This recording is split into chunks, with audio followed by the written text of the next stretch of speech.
So they're trying to get the large trees out of the road down there so that some of the neighbors can get by if they need to go get any kind of supplies or get out of town or check on any of their family members. We have houses like this that are just kind of now covered by trees that obviously were once standing.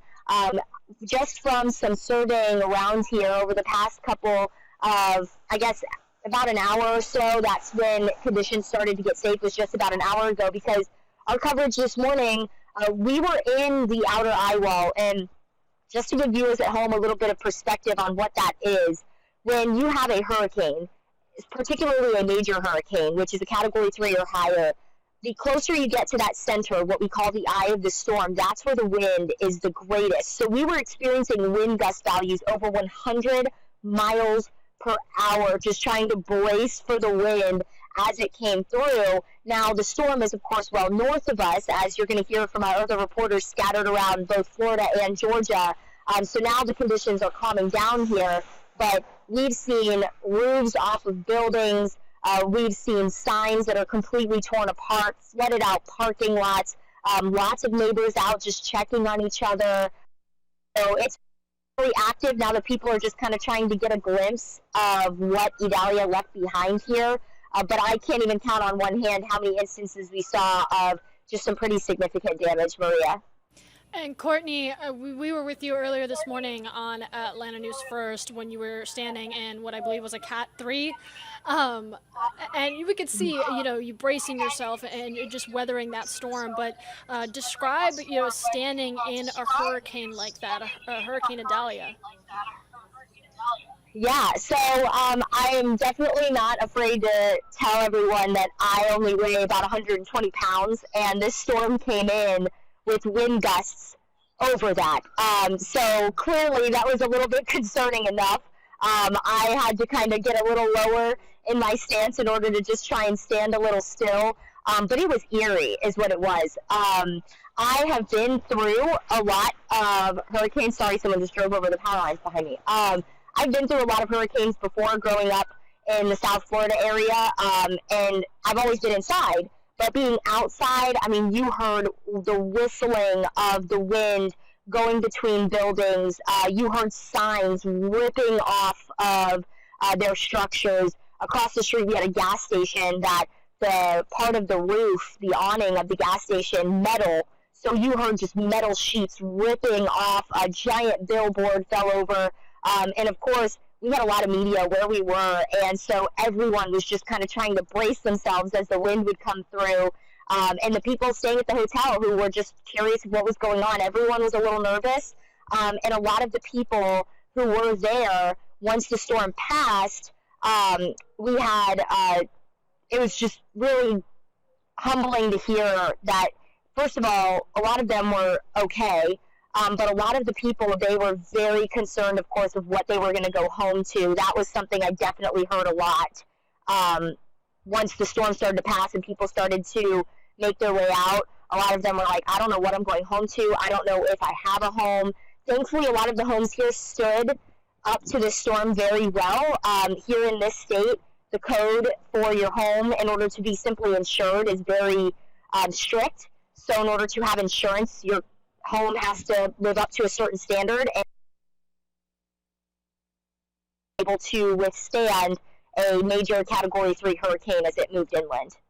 And Courtney, this is a bit of a deja vu moment for you and I. We were here last year talking about Hurricane Ian, you in Florida, me here at the First Alert Desk.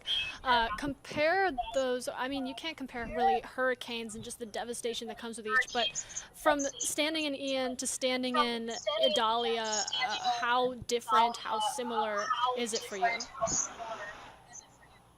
So I will say in Ian, I was in Tampa, Florida for the brunt of it, so we didn't get hit directly. Here, we were under the eye of the storm, and that is where you get the greatest wind impact. Storm surge, of course, you're going to see that closer to the coast, which was the huge thing in Hurricane Ian down in Fort Myers, Florida, down towards the Port Charlotte area. This was definitely 20 times worse for us, just simply because of our location. We had the eye of the storm go right over us, and again, that eye is where you ring in those peak wind gusts that when hurricane hunters go out into the storm, they're measuring the center of that storm because that's where you're going to know how strong it is, whether it's how low the pressure is, lower the pressure is, the stronger the storm. Of course, they're going to ring in the wind values. So we were measuring those winds as it moved over us, just physically standing there feeling it. So that was really rough. Even my photographer was like, I was not expecting that to be quite what it was. It battered us around a lot. And of course, we were just watching debris fly. Now, when it comes to Ian, as you mentioned, we don't really compare storms. And I will tell you that we haven't gone to the coast yet because right now, Steenhatchee, Florida, which is where we were yesterday, which is closer to the water. The Steenhatchee River runs right to the Gulf. So we were only a few miles from the Gulf of Mexico. They're not allowing people out there right now. So we don't know what that looks like. It could very well be underwater, at least inundated upwards of 5 to 10 feet. They were expecting upwards of 9 to 10, maybe even 12-foot storm surge there.